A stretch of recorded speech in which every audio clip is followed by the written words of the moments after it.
ஜீ Tamil news நேயர்களுக்கு வணக்கம். இன்றைய சிறப்பு நேர்காணலில் குறிப்பாக தமிழ்நாடு முதலமைச்சர் ஜோசப் விஜய் அவரது பிறந்தநாளான அன்று முக்கிய அறிவிப்பு வெளியிடப்படும் என எதிர்பார்க்கப்பட்டது. அதன் தொடர்ச்சியாக நேற்றைய தினம் தாய்மாமன் தங்க மோதிர திட்டத்திற்கான அறிவிப்பு தமிழ்நாடு அரசு வெளியிட்டிருக்கிறது.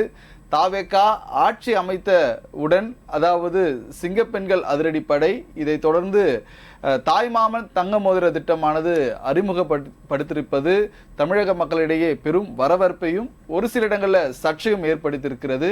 இது போன்ற பல்வேறு அரசியல் களத்தில் நடந்த சுவாரஸ்யமான நிகழ்வுகளை நமது செய்தி ஆசிரியர் நாகப்பனிடம் கேட்கலாம். சார் வணக்கம். வணக்கம் சார். தொடர்ச்சியாக தமிழகத்தில் அதாவது சட்டப்பேரவை கூட்டத்தொடர் நேற்று தினம் நிறைவடைந்தது. இதைத் தொடர்ந்து தமிழ்நாடு முதலமைச்சர் ஜோசப் விஜய் அவரது பிறந்த நாளை முன்னிட்டு முக்கிய அறிவிப்பு வரும், அது நீங்களும் சொல்லியிருந்தீங்க, பெண்கள் சார்ந்த அறிவிப்பு வரும், இல்லை குழந்தைகளை சார்ந்த அறிவிப்பு வரும் அப்படின்ட்டு தெரிவிச்சிருந்தீங்க. ஆனால் நேற்று தினம் தாய்மாமன் தங்க மோதிர திட்டத்திற்கான ஒரு முக்கிய அறிவிப்பு, அந்த திட்டம் செப்டம்பர் மாதமிலிருந்து அதிகாரப்பூர்வமாக தொடங்கப்பட போகிறது என ஒரு அறிவிப்பு வெளியே. இதற்காக எவ்வளவு நிதிகள் ஒதுக்கி இருக்கிறாங்க, இந்த திட்டத்தில் தமிழகத்தில் பல்வேறு தரப்பினர் வரவேற்பு தெரிவித்திருந்தாலும் ஒரு சில இடங்களில் சர்ச்சையுமாகவும் மாறி இருக்கு. இதோட முழு விவரங்கள் என்ன? தாய்மாமன் தங்க மோதிர திட்டம் ஜூன் 22ஆம் தேதி முதலமைச்சருடைய பிறந்த நாளை முன்னிட்டு அந்த நாளிலிருந்தே அமலுக்கு வருது. அதிகாரப்பூர்வமாக திட்டத்தை தொடங்கி வைப்பது தான் பேரறிஞர் அண்ணாவினுடைய பிறந்த நாளான செப்டம்பர் 15ஆம் தேதி. இந்த திட்டத்திற்காக ஆண்டுதோறும் 755 கோடி ஒதுக்கப்படுகிறது. இதுல என்ன விஷயம் அப்படின்னு பார்த்தா, முதல்ல தாவேகாவுடைய தேர்தல் வாக்குறுதியில் தமிழ்நாட்டில் பிறக்கின்ற அனைத்து குழந்தைகளுக்கும் கௌரவிக்கிற விதமாக தாய்மாமன் தங்க மோதிர திட்டம் தொடங்கப்படும் அப்படின்னு தேர்தல் வாக்குறுதியாக கொடுக்கப்பட்டது. ஆனால் தற்போது கொடுக்கப்பட்ட அரசாணை என்னவா வெளியாயிருக்கு அப்படின்னு பார்த்தா, அரசு மருத்துவமனைகளில் பிறந்த குழந்தைகளுக்கு மட்டும் 1 கிராம் தங்க மோதிரம் வழங்கப்படும்னா அதற்காக 755 கோடி ஒதுக்கப்படுதுன்னு வெளியாகி இருக்கு. இதுல நிறைய பேர் அப்செட் ஆயிருக்காங்க. ஏன்னா குழந்தைகள் பெண்களுடைய வாக்குகள் மொத்தமாக யாருக்கு போயிருக்கு, நிறைய பெரும்பான்மையா யாருக்கு போயிருக்குன்னு பார்த்தா முதலமைச்சர் விஜய்க்கு தான். அவருடைய வெற்றிக்கு மிக முக்கியமான காரணம் குழந்தைகளும் பெண்களும், குழந்தைகளுடைய பிரச்சாரம், பெண்களுடைய வாக்குகள் அப்படிங்கிறது. அப்ப அவர் எல்லோரையும் திருப்திப்படுத்துகிற ஒரு விஷயத்தை பண்ணணும் இதுல அப்படிங்கிற ஒரு கோரிக்கை இருந்து வந்த நிலையில், பெரிய எதிர்பார்ப்பு இருந்து வந்த நிலையில இது ஒரு சின்ன ஏமாற்றத்தை கொடுத்திருக்கிறது, சர்ச்சையாகவும் வெடித்திருக்கிறது. ஏன்னா பயிர்க்கடன் திட்டத்துல நீங்க பாத்தீங்கன்னா 50,000 வரைக்கும் சொன்னது சர்ச்சையாய் அதுக்கப்புறம் 75,000 வரைக்கும் அப்படின்ற மாதிரி மாறிச்சு. மாதந்தோறும் 200 யூனிட் மின்சாரம்ன்றது 2 மாதத்துக்கு ஒரு முறை தான் 200 யூனிட் மின்சாரம்னு ஆச்சு. இப்ப இருக்கிற நிதி நிலைமையை கருத்தில் கொண்டு முதலமைச்சர் விஜய் இதை அறிவிச்சிருக்காருன்னு சொல்றாங்க. அவர் முன்னாடியே சொன்னாரு, தமிழ்நாட்டோட பட்ஜெட் பாத்தீங்கன்னா நீங்க 4.39 லட்சம் கோடி பட்ஜெட். இதுல 1.4 லட்சம் கோடி முதலமைச்சர் ஸ்டாலினுக்கு அப்ப போயிடுச்சு.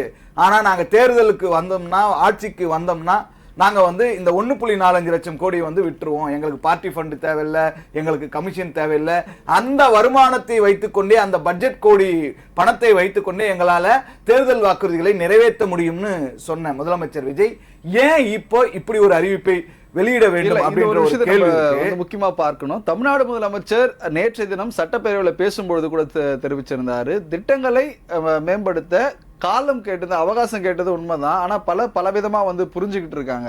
ஏன்னா திட்டங்கள் இப்பதான் ஆட்சி அமைத்து நிதிநிலையோடைய நிலைப்பாடுகளை தமிழக அரசு அதாவது சரி செய்யணுன்ற ஒரு இன்வெஸ்டரையும் ஒரு புறம் அழைப்பானது விடுக்கப்பட்டிருக்கிறது. கொடுத்த வாக்குறுதியும் கண்டிப்பா நிறைவேற்றும் தான் தமிழ்நாடு முதலமைச்சர் தெரிவிச்சிருக்காரு. ஆனா அரசு திட்டங்கள்னாலே அது அரசு சார்ந்த, அதாவது அரசு மருத்துவமனையில் பிறக்கக்கூடிய குழந்தைங்களுக்கு அது கிடைக்கும், முழுமையாக கிடைக்கும்.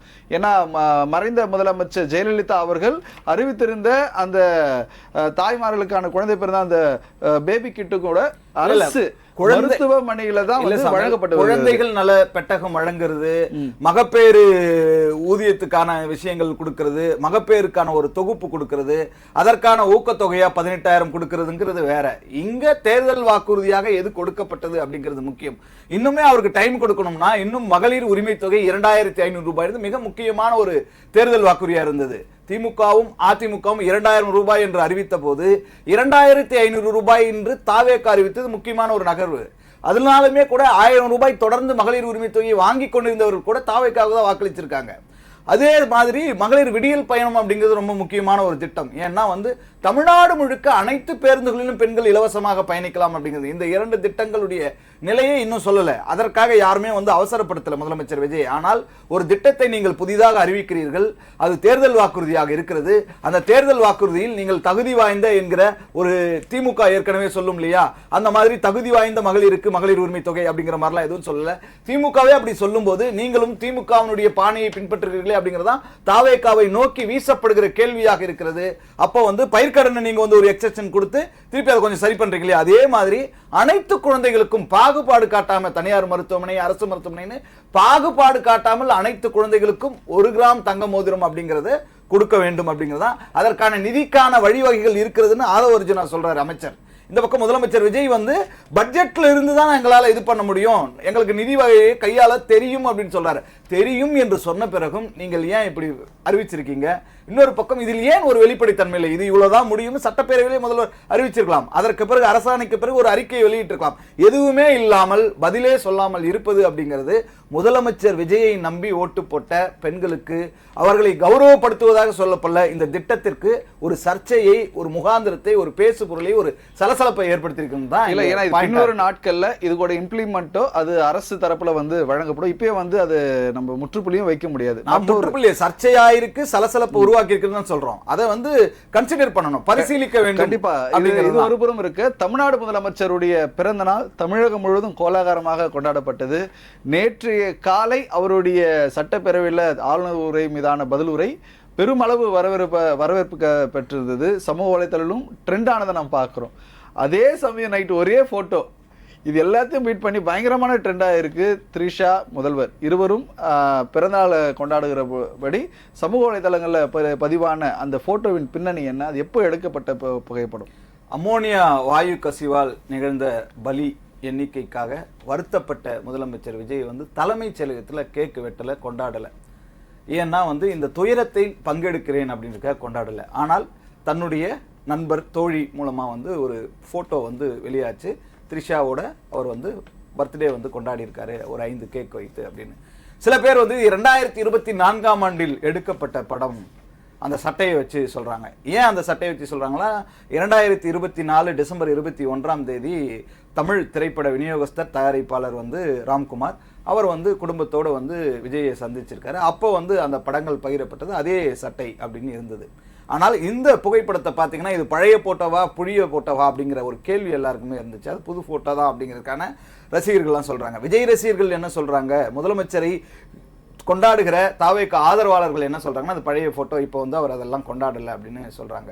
இன்னொரு பக்கம் ரசிகர்களா சினிமாவை தொடர்ந்து பார்க்குறவங்க, ஒரு டெக்னிக்கலா அணுகிறவங்க என்ன சொல்றாங்க, அந்த போட்டோவை பாருங்க, ஐபோன் 17 ப்ரோ மேக்ஸ் இருக்கு, கடந்த செப்டம்பர் மாதம் தான் அந்த போனே அறிமுகமாச்சு, கருப்பு பொட்டு விஜய் போட்டிருக்காரு, முதலமைச்சர் ஆன பிறகுதான் விஜய் கருப்பு பொட்டு வைக்கிறாரு, த்ரிஷா முன்ன விட இப்போ ஒல்லியா இருக்காங்க. அப்போ இதெல்லாம் பார்க்கும்போது இது புது போட்டோ அப்படின்னு சில பேர் சொல்றாங்க. எது எப்படி இருந்தாலும் அதை ஒரு பொதுவெளியிலேயே தங்களுடைய ரசிகர்களோடோ அல்லது தொண்டர்களோடோ அவர் பிறந்த நாளை கொண்டாடுவது நல்ல விஷயம்தான். அல்லது இது தனிப்பட்ட விஷயம் அப்படின்னு இருந்தாலுமே கூட இந்த பிறந்த நாள் என்பது அவருக்கு முக்கியமான பிறந்த நாள், முதலமைச்சர் ஆன பிறகு கொண்டாடப்படுகிற ஒரு பிறந்த நாள். அது அவருக்கு நெருக்கமானவர்களோடு இணைந்து கொண்டாடுவதில் தவறில்லை. அந்த போட்டோ பகிர்வதற்கான பின்னணி அப்படிங்கிறது எல்லோருக்குமே தெரியும். நம்ம அந்த ஊகங்களுக்கோ வதந்திகளுக்கோ சர்ச்சைகளுக்கோ நம்ம இடம் கொடுக்க கூடாது. அவருடைய தனிப்பட்ட வாழ்க்கை அப்படிங்கிறதுனால அதை நம்ம அப்படியே சொல்லிடலாம். கண்டிப்பா. இப்போ இது ஒரு புறம் போயிட்டு இருக்கு. அதிமுகவிலிருந்து அதாவது கொத்து கொத்தாக தாவேக்காவில் இணைவது குறித்து இபிஎஸ் அப்செட்.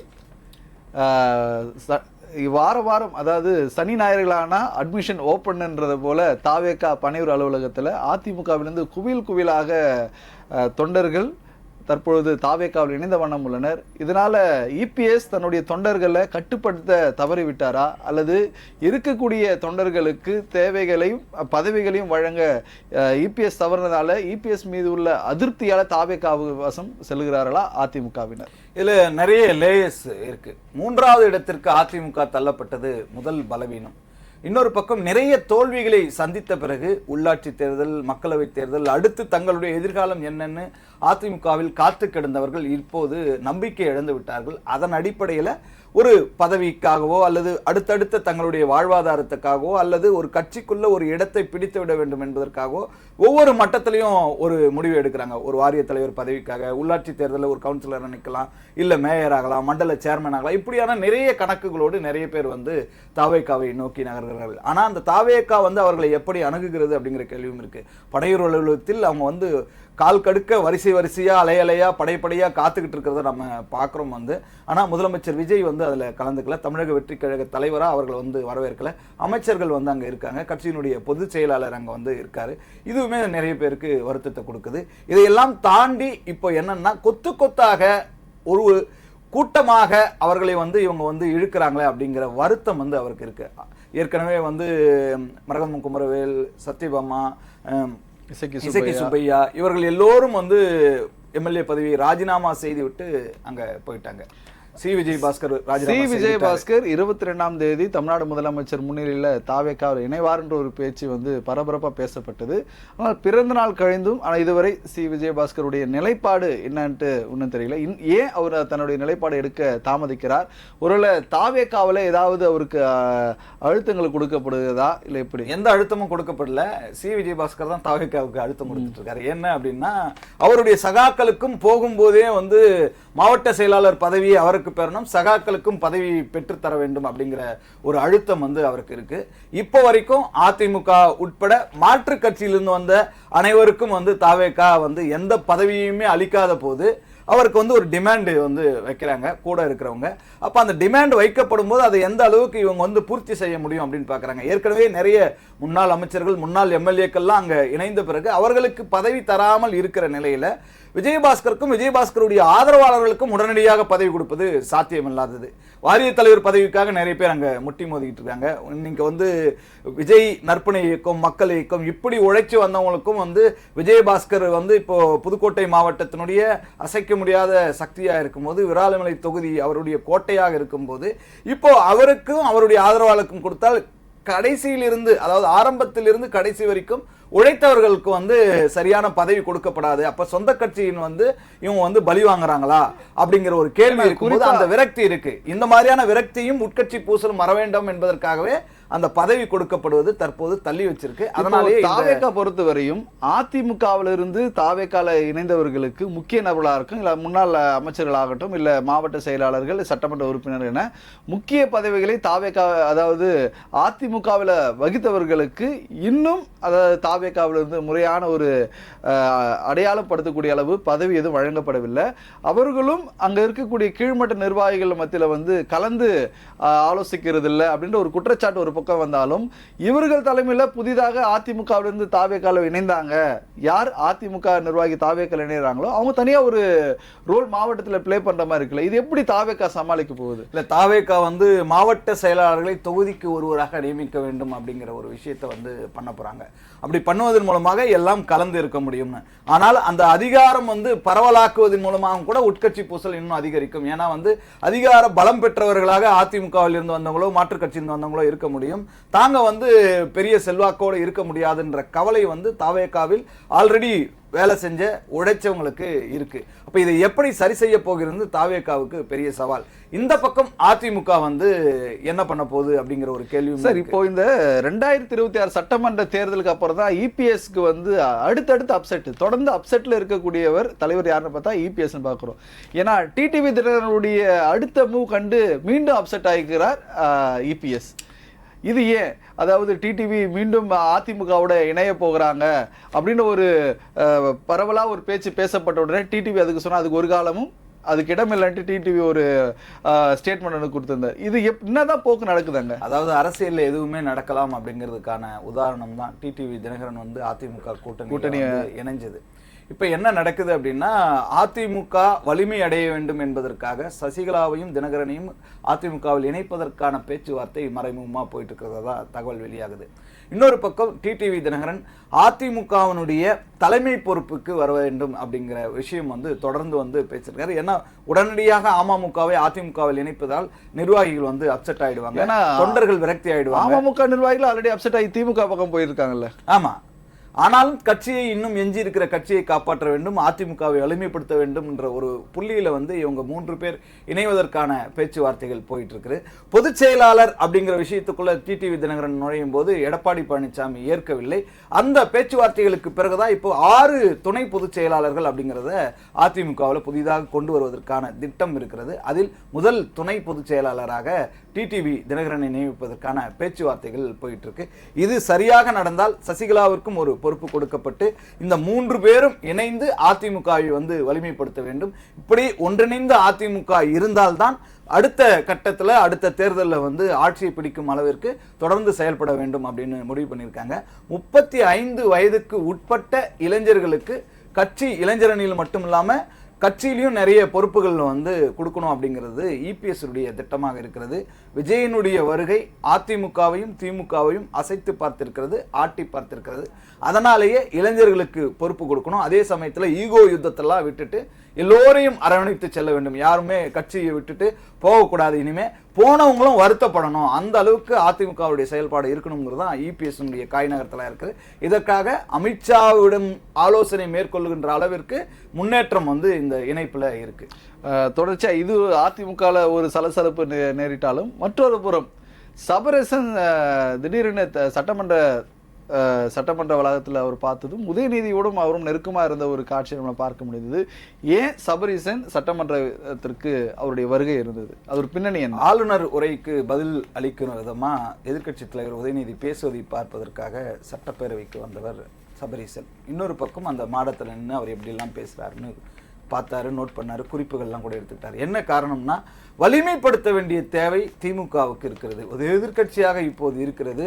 இன்னொரு பக்கம் வந்து உதயநிதிக்கும் சபரீசனுக்கும் ஆகாது, அவர்களுக்குள்ள ஒரு மோதல் இருக்கு, ஒரு யுத்தம் இருக்கு, அவங்க இருவரும் இணைந்து செயல்பட மாட்டார்கள் அப்படிங்கிற ஒரு தோற்றம் இருக்கும்போது அந்த தோற்றத்தை காலி செய்ய வேண்டும் அப்படிங்கிற ஒரு விஷயமும் அங்கே இருக்கு. கூர்க்குக்கு சென்று வந்த பிறகு அவர்கள் இருவருமே நிறைய ஆலோசனை மேற்கொள்கிறார்கள். அதுக்கு முன்னாடியே பார்த்தீங்கன்னா கனிமொழியோடு உதயநிதி ஆலோசனை மேற்கொண்ட போது சபரீசனுமே இருந்தார். அப்ப இவங்க மூவரும் இணைந்து செயல்படுவது, திமுகவை வலிமைப்படுத்துவது, இளைஞர்கள் பெண்களிடத்தில் திமுகவை இன்னும் வலிமையாக கொண்டு சேர்ப்பது அப்படிங்கிற விஷயம். 2026 சட்டமன்ற தேர்தலில் 200 தொகுதி வெற்றி பெறும்ட்டு ஒரு ஸ்ட்ராட்டஜி வந்து மேக் பண்ணியிருந்தாங்க. அதுல முக்கிய பங்கு சபரீசன் வகித்தாருன்னு நம்ம பார்க்கிறோம். அப்போ சபரீசனுடைய ஸ்ட்ராட்டஜிக் நிறுவனம் கொடுத்த ஸ்ட்ராட்டஜிக்கு வந்து போலியா போச்சுன்ற ஒரு அப்செட்ல உதயநிதி இருந்ததாகவும் ஒரு தகவல் வந்து வெளியானதை நாம் பார்க்கிறோம். இப்போ மீண்டும் சபரீசனுடைய ஸ்ட்ராட்டஜி பலிக்குமா? இல்லை, இப்போ ஸ்ட்ராட்டஜியே இல்லை. எல்லா கசப்புகளையும் மறந்து ஒன்னா வேலை செய்யும் போது தான் அந்த ஸ்ட்ராட்டஜி, அந்த வியூகம் கை கொடுக்கவில்லை, பலனளிக்கவில்லை. அந்த தோல்வியிலிருந்து மீண்டு வர வேண்டும் என்பதற்காக தான் ஒரு குழு அமைச்சு 36 பேர் கொண்ட குழு அமைச்சு அந்த அறிக்கைகள்லாம் இங்கே வந்து சப்மிட் பண்ணாங்க.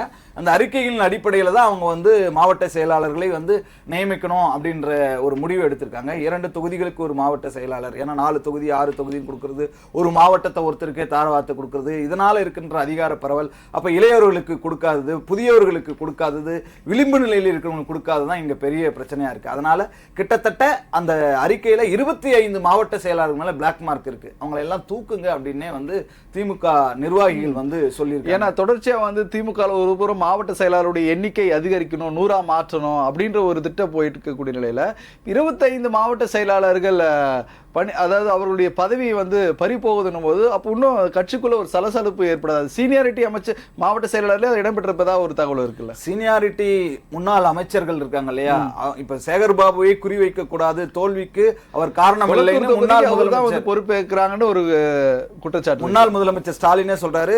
சேகர் பாபு வந்து குறிவைக்க கூடாது, தோல்விக்கு பொறுப்பேற்றுக்கணும், சீனியர்களை வந்து கை வைக்காதீங்கன்னு.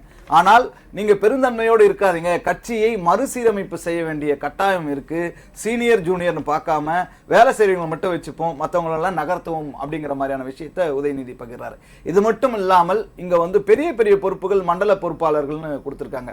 ஏவாவேலூர்லேருந்து KN நேருலேருந்து எல்லாருமே கொடுக்கும்போது KKSSRலேருந்து இவங்க எல்லோரையும் வந்து மாநில அளவிலான பெரிய பொறுப்புக்கு நகர்த்த வேண்டும். மாவட்ட அளவிலான மண்டல பொறுப்பாளர்கள் அதை நீக்கிட்டு புதியவர்களுக்கு இளைஞர்களுக்கு கொடுப்பதன் மூலமாகத்தான் நீங்க கட்சியை வந்து மறுகட்டமைப்பு செய்ய முடியும்.